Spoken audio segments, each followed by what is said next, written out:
Olá, tudo bem com vocês? Nós vamos iniciar agora uma nova disciplina. Você vai lembrar que no semestre passado nós tínhamos morfologia vegetal.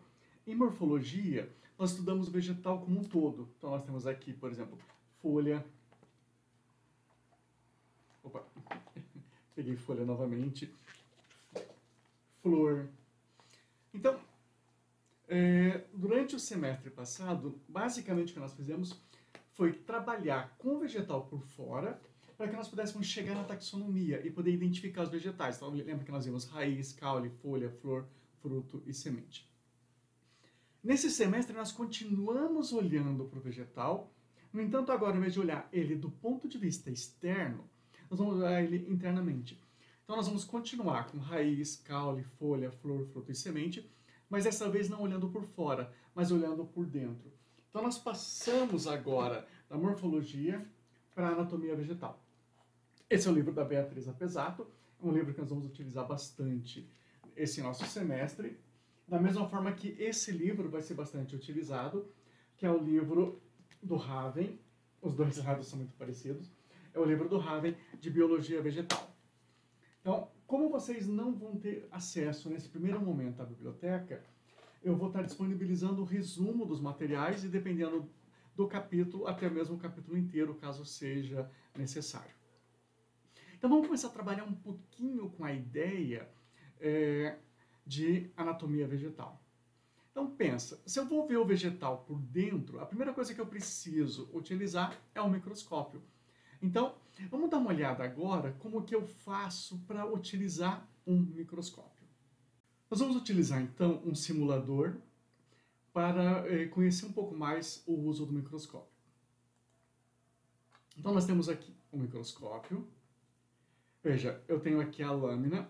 Eu já vou mostrar para vocês como nós preparamos uma lâmina. E eu vou colocar a lâmina no microscópio. Veja que existem diversos modelos de microscópio. Então, nesse, eu estou utilizando uma forma de prender, mas não necessariamente vai acontecer em todos os microscópios. Ele pode ter modelos diferentes. Então, veja, quando eu olho pelo microscópio essa lâmina que eu coloquei, veja que está muito escuro. Então, eu posso aumentar ou diminuir a quantidade de luz até que eu tenha uma quantidade suficiente. Então veja que agora eu tenho uma quantidade suficiente de luz. Então eu vou poder focar o meu material. Então para focar, eu tenho esse maior, que eu posso chamar de macrométrico. Então eu vou subir utilizando ele. Veja que quando eu uso o macro, eu posso subir sem medo até o fim, quando eu estou utilizando a lente de menor aumento. Por isso eu sempre vou começar com a menor. Veja que eu tenho uma 10, uma 40 e uma 100, então eu começo com a de 10. Se eu tivesse uma de 4, eu começaria com a de 4.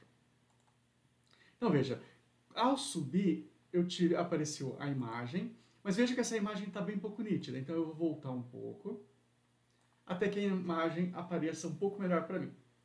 Mesmo ela estando melhor, ela não está ainda completamente nítida. Então o que eu faço? Eu vou usar o menor.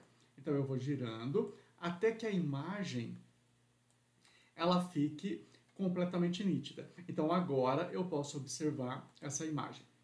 Essa imagem que eu estou vendo no microscópio eu posso movimentar de acordo com a minha necessidade. Então eu posso procurar dentro do microscópio algum campo que seja de meu interesse. Eu posso ainda aumentar o tamanho. Então lá eu estava no de 10, posso passar agora para o de 40. Mesma coisa, veja que a imagem está aparecendo, como eu aumentei a imagem, ela perdeu a nitidez, então eu vou usando o pequeno. Sempre agora eu uso o micro, esse pequeno, eu não uso mais o macro. Tenho aqui a imagem já nítida, posso movimentar para observar como eu já fiz anteriormente.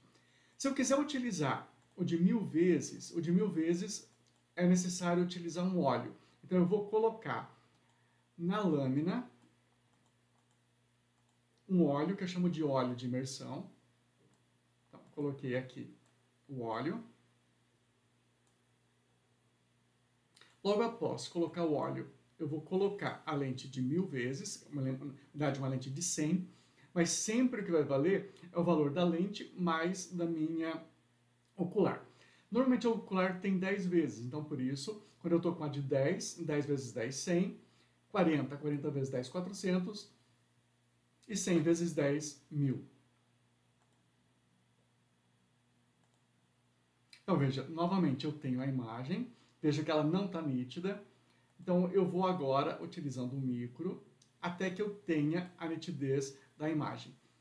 Então, dessa forma, eu consigo utilizar tranquilamente um microscópio. Quando eu termino de utilizar o microscópio, eu retiro a lâmina, limpo o microscópio, desligo a luz, retiro da tomada e coloco sobre ele uma capa. Isso é importante para que você possa conservar o microscópio em perfeitas condições de uso. Então, como vocês observaram, o microscópio não é um equipamento de difícil uso, mas é um equipamento indispensável para o aprendizado da anatomia vegetal. Por isso, nós vamos estar utilizando uma série de imagens feitas a partir de microscópio para ilustrar nossas aulas. Então, quando eu quero preparar uma lâmina para observar no microscópio, eu não posso simplesmente colocar o vegetal inteiro, como nós poderíamos fazer, por exemplo, para a observação da morfologia. Então, por exemplo, aqui, se eu quero observar uma folha, eu vou precisar cortar essa folha, então aqui está uma gilete, e vou fazer todo um preparo dessa lâmina, para que essa lâmina, então, possa ser observada. Vamos dar uma olhada agora num pequeno vídeo de como fazer isso.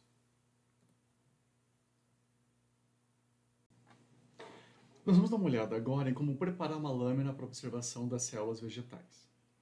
Nós precisamos de uma lâmina de vidro, a menor, que é chamada de lamínula, e ainda de um material complementar, a pinça. Dependendo do material, no caso aqui uma cebola, apenas a pinça é suficiente. E ainda vamos utilizar corante. Então, vejam que está sendo retirado uma amostra do tecido vegetal da cebola. Essa amostra, então, vai ser colocada em uma lâmina. E assim que colocada na lâmina, nós vamos tentar deixar ela o mais aberto possível. Após fazer isso, eu tenho duas possibilidades. Eu posso colocar água ou um corante. No caso, nós vamos utilizar corante. Então, eu posso utilizar diversos corantes possíveis. O azul de metileno, vermelho neutro, Lugol. Existem ainda outros corantes que eu posso estar utilizando.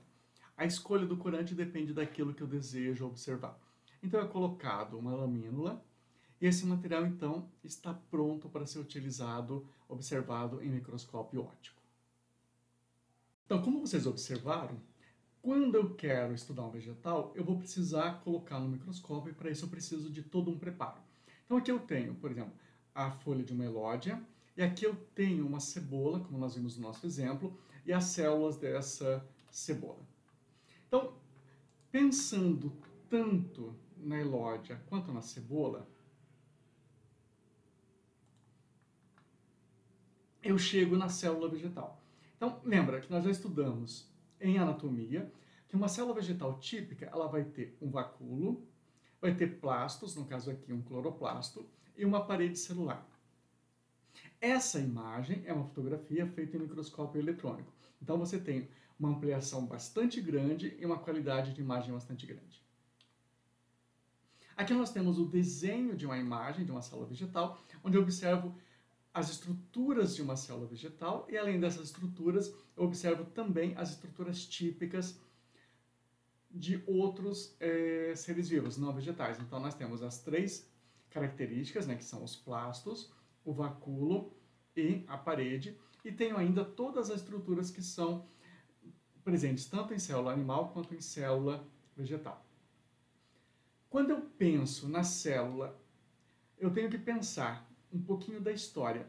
Então, esse foi o microscópio utilizado por Hooke no século XVII, onde ele observa pela primeira vez célula, que foram células vegetais. Na verdade, ele observou a parede celular apenas, a parte viva não estava mais presente, porque ele utilizou rolha. Então, lembra que rolha, hoje não é tão comum, mas no passado ela era feita a partir de uma planta. Então, o que ele observou? Essa estrutura aqui. vejam, pequenos buracos. Então, como são buracos, são cavidades, são compartimentos, em latim eu podia chamar isso de cella. E por isso veio então o nome célula, ou seja, pequenas cavidades. Então vamos pensar agora que eu tenho células eucariontes e células procariontes, tenho células animais e células vegetais. Então, nessa comparação, nós lembramos que a célula vegetal é uma célula eucariótica, ou seja, ela tem um envoltório nuclear. E nessa imagem nós vemos então um pouquinho do que diferencia a célula animal da célula vegetal. Vamos dar uma olhadinha num vídeo falando um pouco sobre isso. Observamos nessa imagem uma folha em close. Se nos aproximarmos ainda mais, nós vamos ver que a folha é formada por células. Essas células, por sua vez, são formadas por organelas, como o núcleo. Organelas essas que são parte típica de animais e vegetais e parte apenas vegetal. Então, entrando no núcleo, pelos poros, lembra que tanto no animal quanto no vegetal nós temos a presença de nucleolo, presença de ribossomo, e que esse ribossomo é responsável pela produção de proteína. Saindo do núcleo, saindo pelo poro nuclear, nós encontramos o citoplasma. Lembra que o citoplasma é formado por água e outras substâncias e diversas organelas celulares. Então, observando essas organelas, nós temos o retículo endoplasmático rugoso, que tem ribossomo, então produz proteína. Temos ainda o retículo endoplasmático liso, que não produz proteína, mas produz outras substâncias. Essas substâncias podem ser colocadas para fora da célula ou armazenadas pelo aparelho de Golgi. E quando observamos a produção de energia, nós temos em ambas células, animal e vegetal, a presença de mitocôndrias que fazem a respiração celular. A membrana celular ocorre tanto em célula animal quanto vegetal. Lembrem que ela tem esse formato típico de uma bicamada lipídica. Agora, a parede celular é típica de vegetal. Ela vai ser formada por celulose e lignina principalmente. Nós vamos ver com mais calma e detalhar essas estruturas vegetais nas nossas próximas aulas. Ainda típica da célula vegetal, nós temos o cloroplasto. Lembra que o cloroplasto ele consegue converter a energia luminosa em energia química em um processo chamado fotossíntese. O característico da célula vegetal são os plastos, mas lembra que nesse caso o plasto ele tem clorofila, por isso então eu chamo ele de cloroplasto. Além dessas duas estruturas, nós temos ainda o vacúolo como característica de célula vegetal. O vacúolo ele faz reserva de líquido, reserva de água, e além da reserva de água, ele pode ser utilizado para processos de osmose, tornando-se uma estrutura super importante na célula vegetal. Nós vamos detalhar todas as estruturas nessa e nossas próximas aulas. Então, nesse momento, já deve estar bem claro para todos o que diferencia uma célula animal de uma célula vegetal. Então, lembra, a presença de um vacúolo, a presença de plastos, que nesse caso, como ele é verde, é um cloroplasto, e ainda a presença de uma parede celular. Então, começando a nossa discussão agora, vamos falar um pouquinho sobre o cloroplasto. O cloroplasto, como nós já estudamos, ele pode tanto ter clorofila, formando um cloroplasto, quando ele pode ter um pigmento diferente, formando um cromoplasto, ou ainda ele pode não ter pigmento, formando um leucoplasto. No caso do leucoplasto, então, a função dele vai ser fazer reserva, por exemplo, reserva de amido, reserva de proteína, reserva de óleos. Então, pensando no cloroplasto, lembra que em biologia geral nós falamos sobre isso, muitas pessoas falam que cloroplasto é o típico da célula vegetal. No entanto, lembra que como nós estudamos, que a célula de uma raiz, por exemplo, não tem cloroplasto, justamente porque ela está embaixo da terra. Então, o que eu preciso? Que nós entendamos que, na verdade, o típico é o plasto e que o cloroplasto é um tipo de plasto. Bem, o plasto, no caso aqui, o cloroplasto, ele tem uma membrana dupla. Você pode ver que ele tem uma membrana externa e uma membrana interna. Ele tem uma parte que não é membranosa, que é chamada de estroma. E a membrana, então, ela vai formando o tilacoide e forma um monte de tilacoides, vai formar, então, o que a gente vai chamar de grana. Como se ligasse uma estrutura a outra, nós temos a lamela. Então, essas lamelas também fazem parte dessa estrutura. Então, como a gente falou, aqui você tem como função fotossíntese, então o que nós temos como pigmento são as clorofilas. No caso do leucoplasto, lembra que ele não tem, então, a presença de pigmento e a função principal é a reserva. Nessa imagem eu tenho uma batata, lembra que a batata é um caule subterrâneo, então ela não faz fotossíntese, mas se você deixar esse caule na presença de luz, você deve já ter observado que a batata, na presença de luz, ela começa a ficar verde, porque ela vai começar a formar cloroplastos. Então aqui, a célula da batata, pode ver que ela tem a parede celular, não dá para ver bem aqui o vacúolo, mas eu consigo ver bem aqui dentro dela grãos de amido. Por isso, então, eu posso chamar esse plasto de leucoplasto, e como ele tem reserva de amido, eu posso chamar especificamente de amiloplasto, ou seja, um plasto que reserva amido. Se ele fosse um plasto que reservasse óleo, eu chamaria de elaioplasto, e se ele reservasse proteína, eu chamaria de proteoplasto ou ainda proteinoplasto. Quando esse plasto tem um pigmento diferente do verde, ele vai ser chamado de cromoplasto. Cromo significa cor. Então aqui o pimentão verde vai ter cloroplasto, enquanto que o pimentão vermelho e o amarelo vão ter cromoplasto. No caso aqui, com carotenoides. O mesmo que acontece com, por exemplo, com a cenoura, que dá aquela coloração alaranjada. A outra estrutura é o vacúolo. Então nós temos aqui no desenho o vacúolo. E lembra que o vacúolo ele é formado agora não por uma membrana dupla, mas por uma membrana simples. E esse vacúolo, então, ele vai ter uma quantidade grande de água reservada, e junto com essa água ele vai poder ter outras substâncias, por exemplo, amido, cristais, óleo, cera, proteína, qualquer substância que possa ficar dentro dessa água pode estar reservada dentro desse vacúolo. O vacúolo ele vai forçar a parede para que a célula, então, tenha uma tonicidade e se mantenha no formato, e também serve para que essa célula possa manter os processos de troca de água com o ambiente, ou seja, ela pode atuar dentro da regulação de processos osmóticos. E finalmente nós temos a parede celular. A parede celular, como você pode ver nessa imagem, aqui nós temos uma parede primária, nós vamos ver mais para frente, não na aula de hoje, que a parede ela pode ser primária e secundária.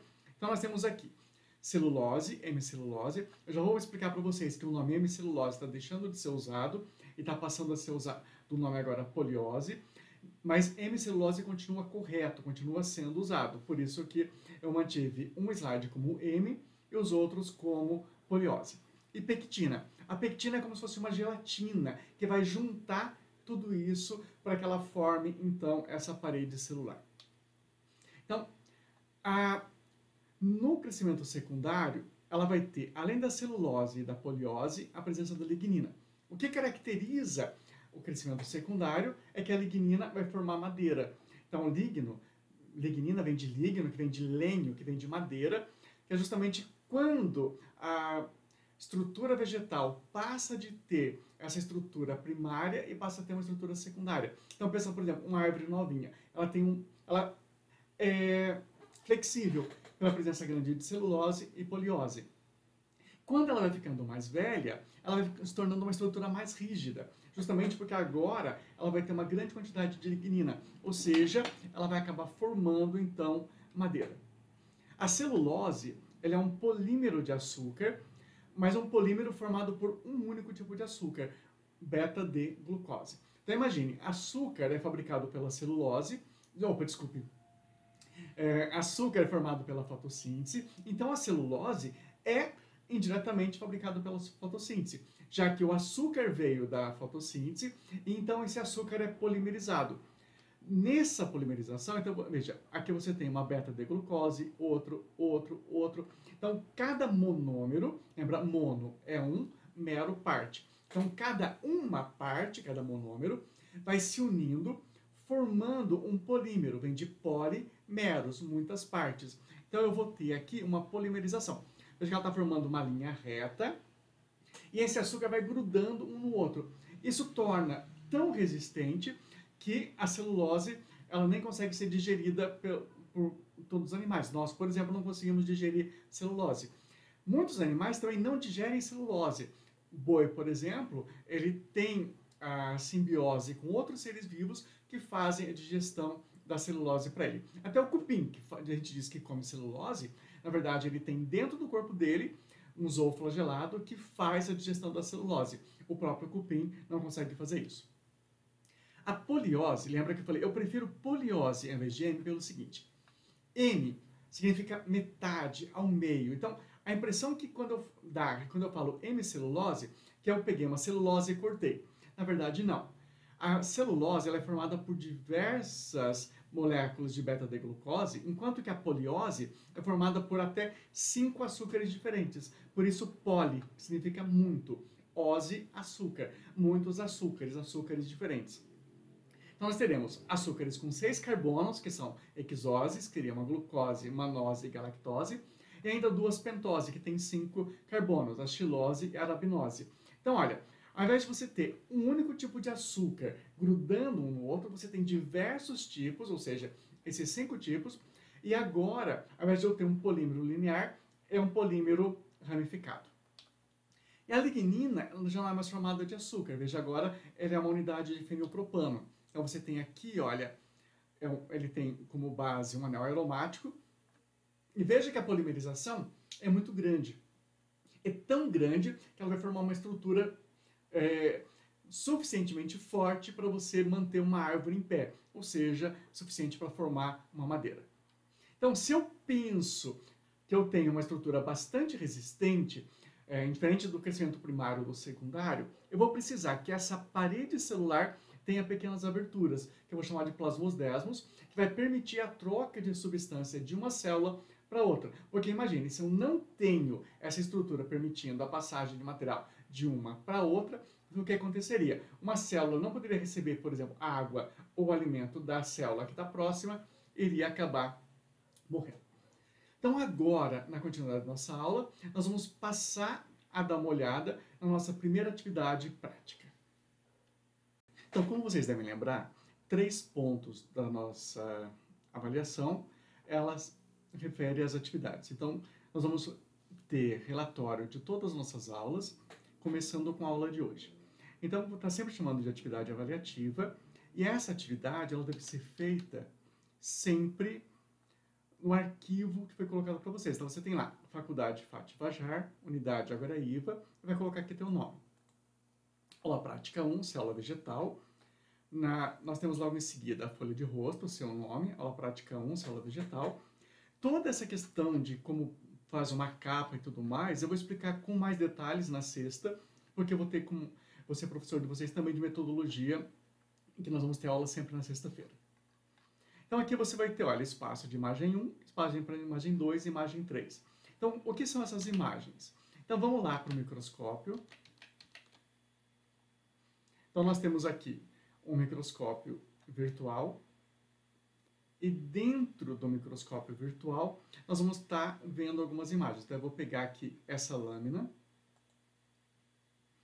Então veja, aqui eu tenho uma lâmina, você pode aumentar um pouco, você pode diminuir. Então vocês vão estar observando essa lâmina. A imagem eu já separei para vocês, coloquei no material. Eu vou disponibilizar esse site para vocês também, para que vocês possam, de repente, olhar direto na lâmina aqui. Então, veja, está aqui, olha, a imagem. Vocês, então, vão desenhar essa imagem e vão indicar com flechas tudo o que vocês estão vendo nessa primeira imagem. Então, essa primeira imagem, ela corresponde a essa imagem aqui, que é de uma planta chamada Elódia. Aí nós temos uma segunda imagem. Então veja, aqui é uma folha, E aqui é um pedaço da folha. Então eu estou colocando, vou até aumentar um pouquinho. Aumentando, você vai observar, olha, que ela tem umas bolinhas aqui dentro. Essas bolinhas são cloroplastos. Então você vai fazer o quê?